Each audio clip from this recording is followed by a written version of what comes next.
We're just setting up the live stream right now. We'll be ready in just a minute.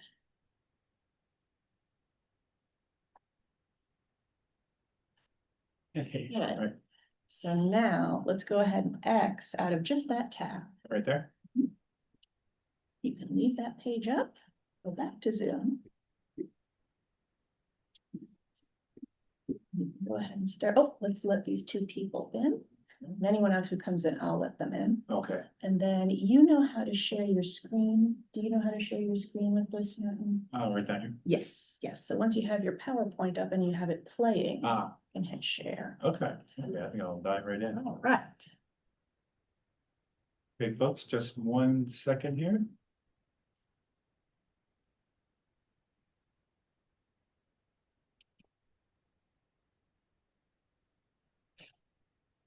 Okay. Here we are. Welcome, everyone. I guess we'll start with introductions and start here at in the room. And I'll start with David next to me. Hi, my name is David Nelson. I'm a transportation modeler here at the CRTC. Which way do we go? I'm sorry. Yeah. Shooty Jehoda, I'm the Deputy Director of Sturgill County Office for the Aging. Angelina Searles, Town of Colony Department of Senior Resources Director. Hi, I'm Noelle Schmidt from Colony Senior Service Centers. Nice to meet you, thanks for coming. Carrie Ward with the Capital Region Transportation Council. Mark Castiglione with the Regional Planning Commission. And I'm Martin Hall with the Transportation Council. And just for your information, I probably will have to leave a little bit early today, and Carrie will take over for me when I do. Let's see now, folks on the joining us virtually are Robert O'Connell, Sandy Misowitz, Peggy Osborne from the Town of Bethlehem Senior Services, Nancy Kozik, Brian Monaco, Leah, she's from Transportation Council, she's in another room, Kathleen Holsopple, and Adam Leach. Is that everyone? Sounds like it is. That's great. Bless you. Okay, so the next thing on the agenda is our public comment. Any members of the public?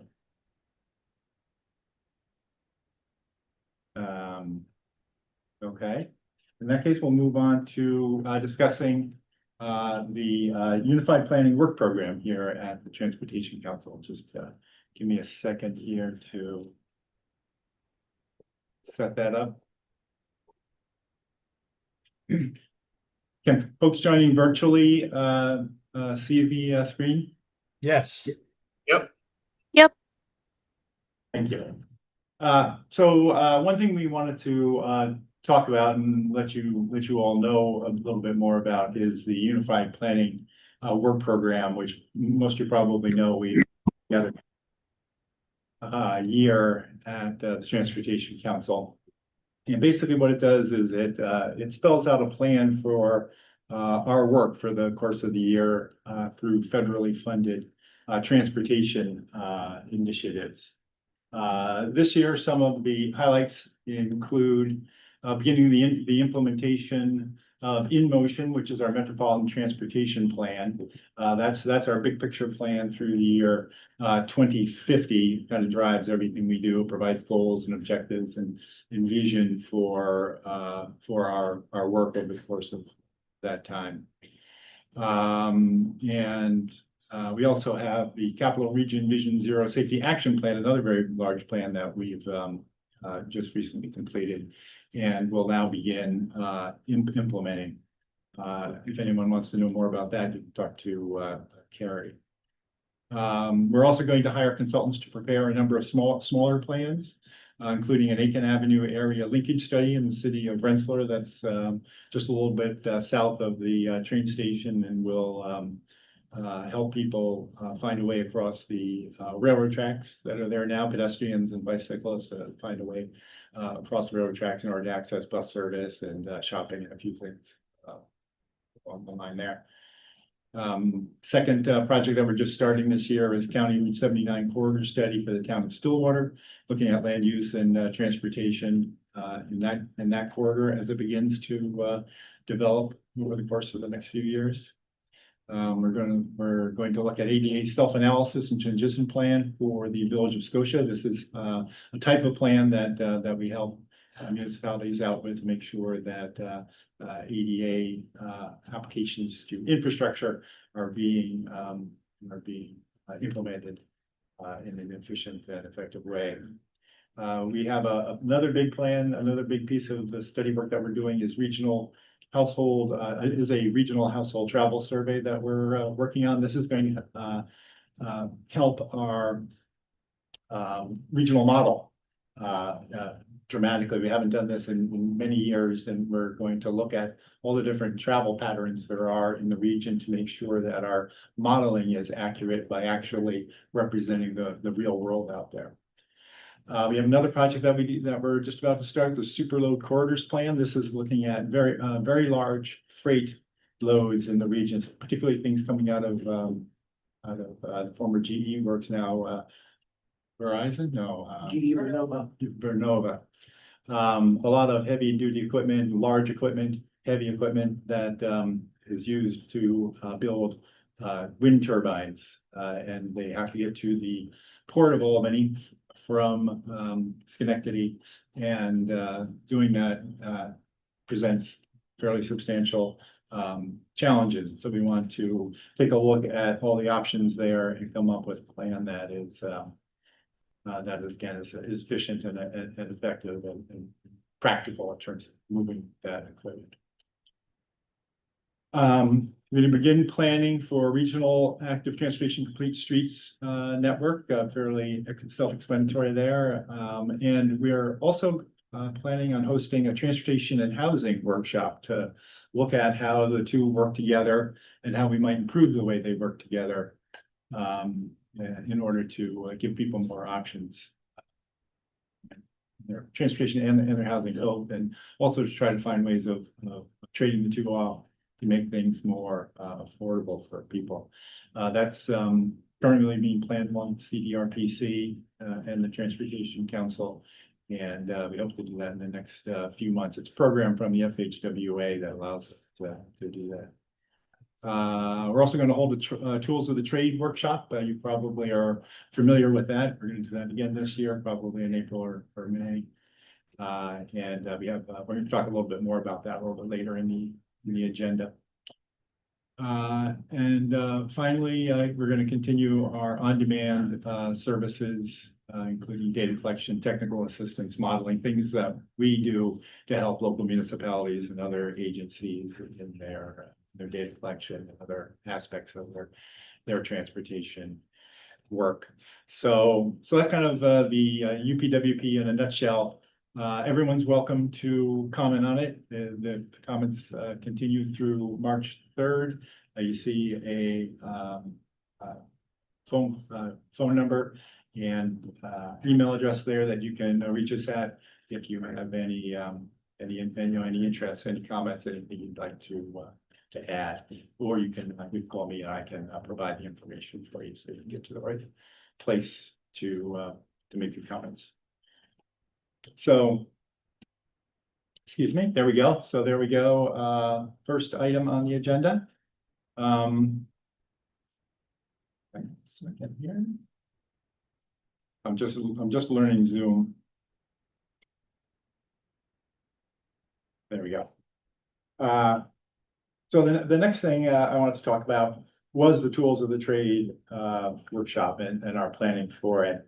Like I said, we're aiming for April or May. It's going to be as the format will probably be similar to what it has been in the past, a half-day summit on topics related to human services transportation. It was last held in 2024, and topics included volunteer recruitment and retention, CDTA's new Flex service, which has been evolving and expanding over the course of time. So that might be interesting to review again. transit integration in St. Lawrence County, a variety of, just kind of looking around the state to see what we can find in terms of examples of organizations that are doing interesting work that we might all learn from. And I'd like to throw it out at this point, if you know, especially for people who might be familiar with the workshop or might have attended one in the past. If you have any ideas for speakers or for topics that you think we should cover at this year's event. And you know, that can be as general or as specific as you know, as you like. I think it'd be nice to you know, to kind of expand on the sorts of things that we talk about from past years, which have been you know, they've been of interest, but we have repeated things a number of times. Well, of course, things like Flex has evolved so much over the course of time. I think it's kind of interesting to talk about it again, just to kind of review what's happened and how things are going. But yeah, any other topics, any other maybe agencies around the state that you know, have been doing interesting work?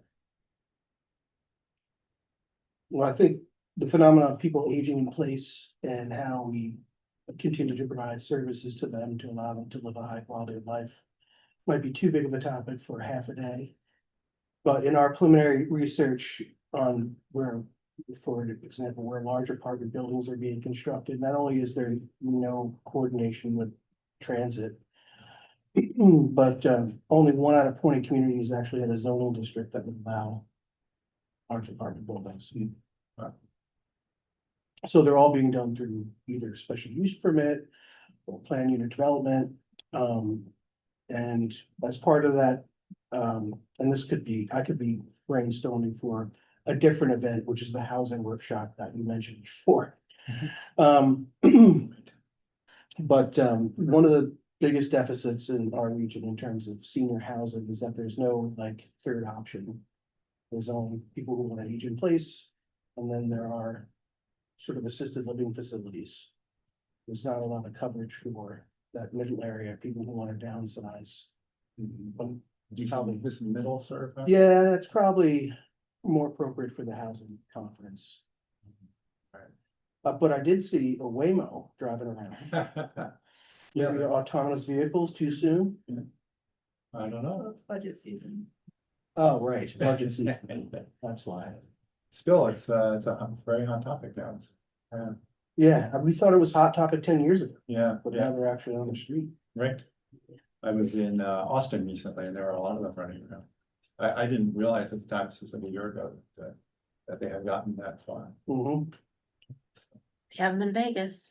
Yeah, okay, and I think San Francisco, so yeah, so they're definitely expanding. And they need a state law to be able to operate in New York State, is that what you're saying? Presumably, that's why they were here. I heard they were shooting for New York City first. And Mhm. the rest of the state, like a lot of things happen, but Right. yeah. Bunch of drugs. Martin, Okay. this is Bob O'Connell. You know, we continue in Southern Saratoga County to be interested in mobility management. I know we've had some modeling done and presentations by St. Lawrence and other counties. Yeah. But I continue to think this is something that we would continue to be very interested in. And you know, I hear about other counties that are even local, like Columbia County has a model going on. Rensselaer County has some kind of a comprehensive system. So you know, there may be locals. I'm not sure, but generally that topic would be interested. Okay, good. Yeah, I'm gonna start calling people over the next month or so, next few weeks and start getting a list together of places and people to present. Okay. Bob, the Rensselaer County example that you mentioned, is that being provided by the county? Aging? I think I believe it's a combination of them, but they seem to manage what's going on. I mean, they've got a lot going on. That's all I know. Interesting. Columbia County as well. That's another one that seems to Yeah. coordinate well. Yes.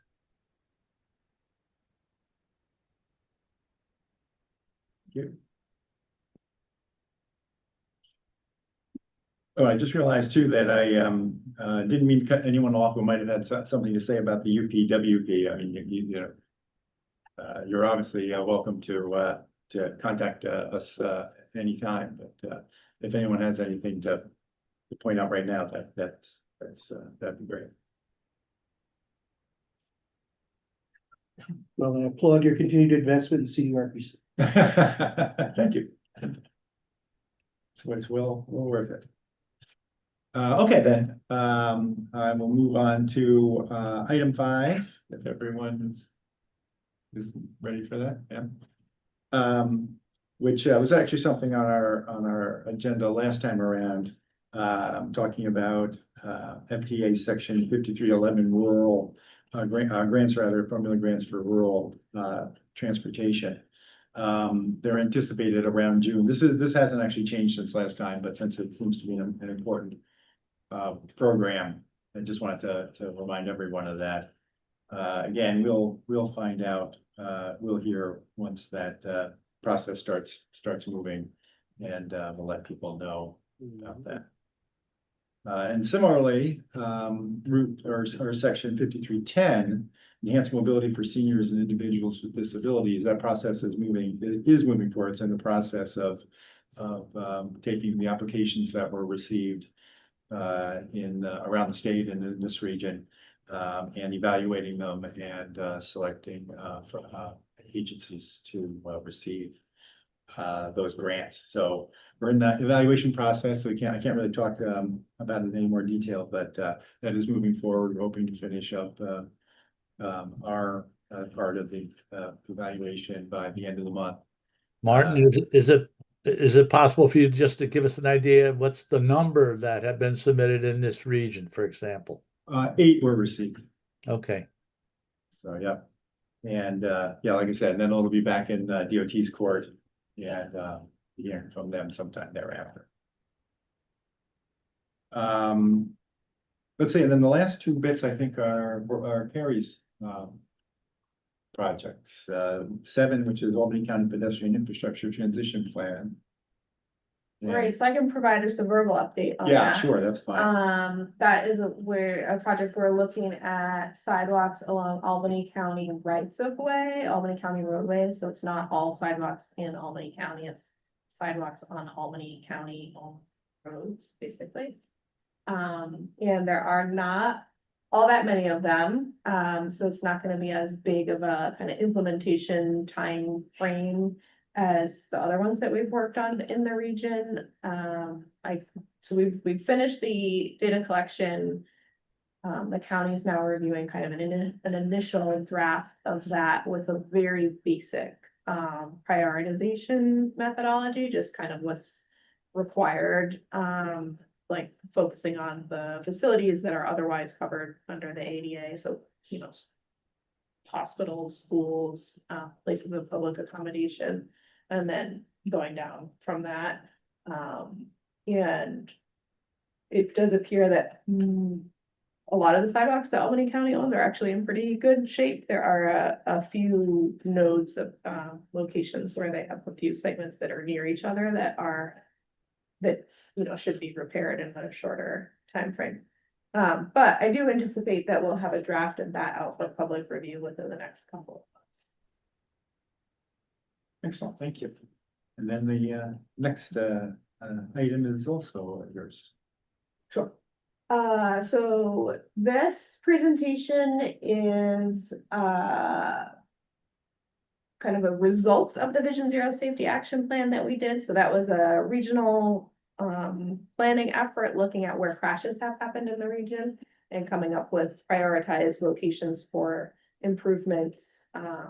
On the infrastructure side, there are also some recommendations with enforcement and education where we think that, you know, behavior could be improved on the part of people using the transportation system.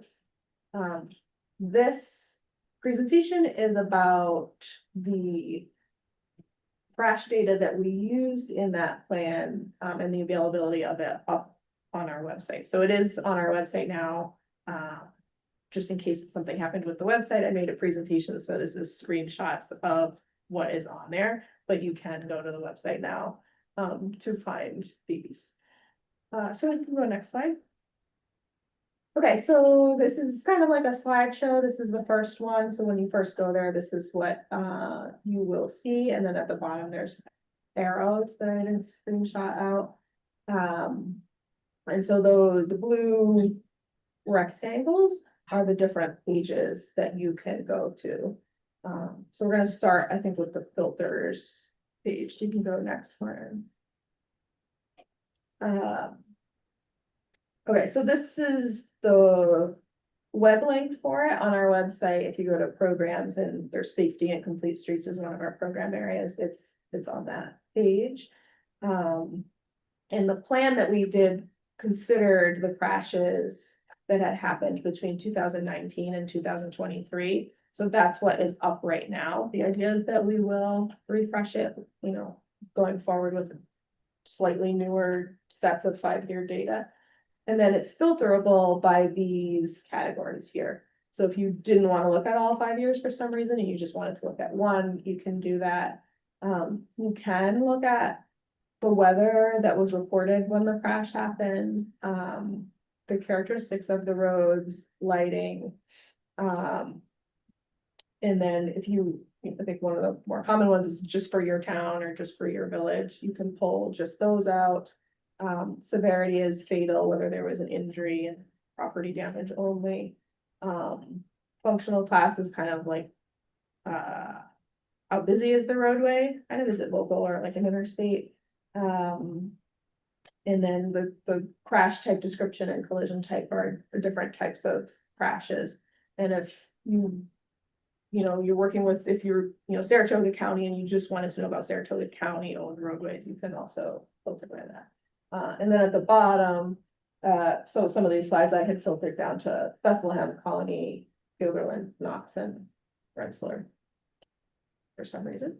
So you can go next slide. Okay, so this is that selection that I had done of those towns. You can see at the bottom that I'm looking at just fatal crashes, and I'm looking at just roadways owned by counties.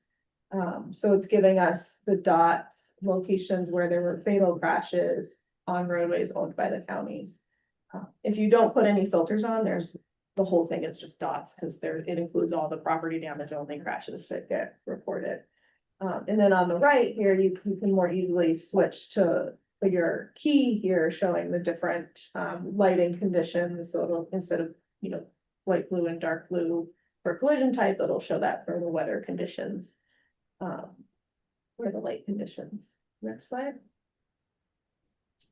Okay, this slide is basically the same data, but it's showing it to you more in a graphical representation, except I switched it here. This is all local roadways.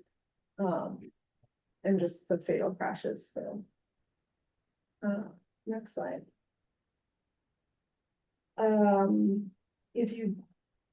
So this won't work if you're only looking at 1 year's worth of crashes, because it's not going to show you multiple years, but this is showing you the multiple, year by year trends for whatever you have filtered out. What did you have? Next slide. Yeah. As part of this project, at the time that it was funded, we were required to look at underserved areas, which at the time it was funded was defined by the federal government. And so we used that in addition to some transportation specific metrics. And then we divided the results of that up into if there was by census tract, if you had less than the regional rate of underserved area populations, and then the 50th to 90th percentile of those, and then locations that had many more, underserved populations. In the census tract. So that's in here because we were required to do it. Obviously, it is not something that we would be allowed to do now if we were working on the project, but it's in here. Next slide.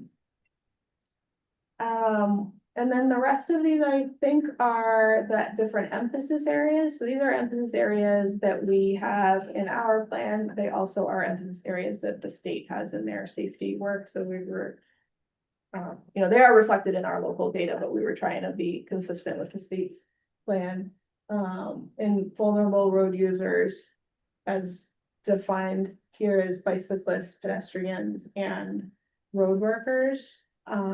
In those areas, and so I cut it off, but you could look at just bicyclists, just pedestrians at the top on the right there, or just road workers. There's really not many road worker crashes that happen in the region though. Next slide. Road user behavior includes alcohol, drugs, although the caveat of that being that it's really hard for officers to know and to mark it as that. Cell phone use, distracted, and falling asleep. Next slide. So these are roadway departure crashes, which could be literally they drove off the road, but it could also be a head-on collision. So they kind of crossed, the center turn lane, the center stripe. Or side swipes where they went out of their lanes. Next slide. Alternate road vehicles was another emphasis area. Here that is motorcycles, trucks, buses, and motorized micromobility. So those would be like your electric scooters or your electric bikes or anything else that the officer puts down as that class. Next slide. And then aggressive driving. So in there is your unsafe speed crashes, other kinds of aggressive driving, following too closely, and then disregarding traffic devices. And what exactly is the map showing us? Are the brighter colors more intense, more intensely, places where people drove that much worse? So that's, well, this is crash data, Okay, so it's not, right. it's not cell phone data and how people are driving. It's the concentration. So the red is more where there's more crashes in this case that got coded as unsafe speed That's 6. by the responding officers. Yeah, and then age related, which is defined here as less than or equal to 20 and greater than or equal to 65. And I think that is the last. Yeah, that is the list. So it's just to let you know that that's available, and it's filterable. And if you do put filters on, they stay as you keep going. So, if you said you only wanted to look at fatal crashes and then you click to look at serious injury crashes, you're going to see 0 because you filtered to only fatal. It's just easy to forget what filters you put on. But yeah, it's pretty detailed data. And it's the 19 to 23 crash data for the capital region. What was that date again? 23. 2019 to 2023 crashes. Okay, great, thank you. Any thoughts on that? Any comments?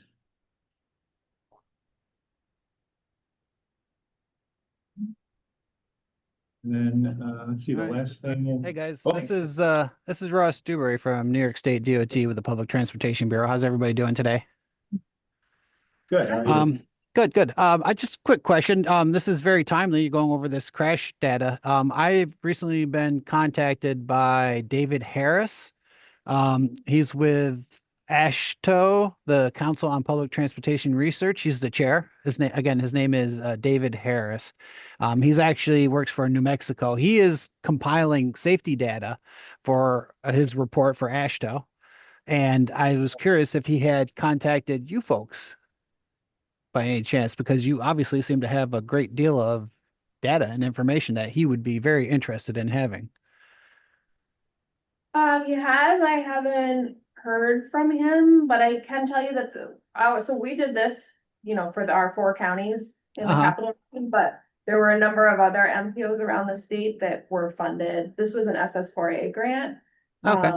That were funded, we were funded in the first round, in the first year of the solicitation, and there were others funded in that round, and then after that as well. So there are a number of us around the state that have something very similar to Okay. that. So it's possible also they might have contacted like our state association. Okay. From that. All right. I'm just curious, yeah, if you had been involved with that. Thank you very much. Great, okay, thank you, Carrie. I guess the last item on our agenda is news from around the table and the internet. So if anyone has anything, any news, anything new that's going on with your organization, we'd be very interested in hearing. Yeah, good demographic. Oh, yes. I can tell you that at the New York State Department of Transportation with the Public Transportation Bureau, we have done some reorganization internally, if that's of interest to you. We have recently divided up our service and oversight section into 2 separate distinct program areas, one for section 5310 and one for section 5311 and 5307. So just so you're aware, we've kind of divvied up those responsibilities and separated that out so we can provide more specialized services. So that's information for you on PTB's changes. Excellent, thank you. Thank you. Ross, do you know if the June expectation for 5311 awards is still accurate?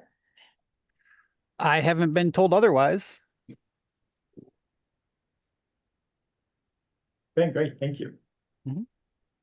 Yeah, anyone else? Yeah, Bob O'Connell again, here in Clifton Park, the town in its 2026 budget included funding to support the purchase of software in terms of use for its Senior Express program. And they have met with us meeting Captain Community Human Services CareLinks program. The software we've been using for years is called Ride Scheduler. They like that software. They've met with Ride Scheduler staff themselves, and they're hopefully going to be utilizing that kind of software.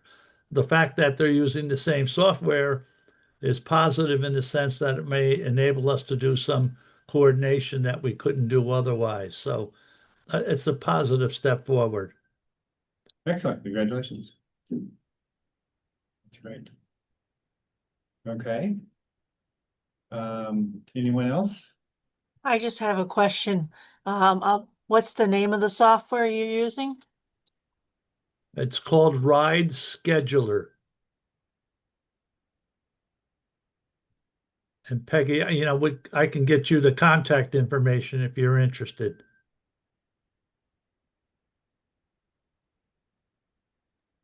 We are also starting with a new software package to incorporate our whole office, including our programs and our outreach social workers called My Senior Center. We're just in the beginning stages of actually putting the information in and learning how the transportation part, learning the transportation part. So I probably report more on that next time. Oh, well, it wasn't us. Okay, great. Thanks, Peggy. But that we'll definitely be interested in seeing what you found. And Rob, you said that you were using the same software for quite a long time now. Yes, that's correct. Right, that is Yes. Still works together with different versions. Okay. I have some demographic updates. Okay. So good news, the census released its most recent 5-year ACS 2019-2024. Most counties in the region are growing more than, at a rate of more than 3%. That 5-year estimated data only goes through 2024. However, it did show that our region, or I should say, vital statistics in our region for the first time ever, are natural growth.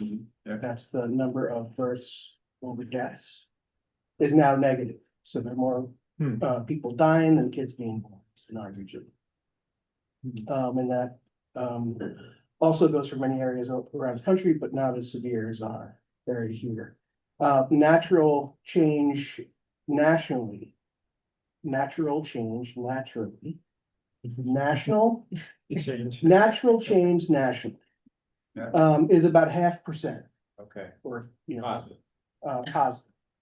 However, in between 2024 and 2025, we, the number of people, the net international migration into the country decreased by 1.5 million people. So that significant decrease, the lion's share of population growth in our country comes from international immigration, but that is significantly slowed down in 2025. How has that affected the capital region? I don't have the exact statistics for the capital region, but I know the primary reason that the capital region grows is because of international migration. The people moving in and out of the region domestically is basically a wash. And for the first time ever, our natural rate of change is in the negative. So that has always been a little bit towards the positive side, but international migration into the region has been the primary driver of population growth. Okay. So something to think about then. Yep. One other thing I'll mention, the Regional Planning Commission, along with all of the other regional planning commissions in upstate New York, filed an application to the state to help us with address identification in advance of the 2030 census. So the application, if in order, will cover the work in 45 counties in upstate New York. And hopefully, translate into more people being counted so that federal formula funding can be allocated more fairly to New York State once we count all the people that should be counted. Good. Good. Let's see now, anyone else? Okay. I think that is the end of our meeting then, except for me to say that our next meeting is going to be May 4th. At 2 p.m. as well. Basically, everything will be the same in terms of the format and times and how we organize the meeting. All right, we hope to see you all then. May the 4th be with you. Yes, right. Okay, take care, everyone. Thank you very much. Thank you. Thank you. Take care.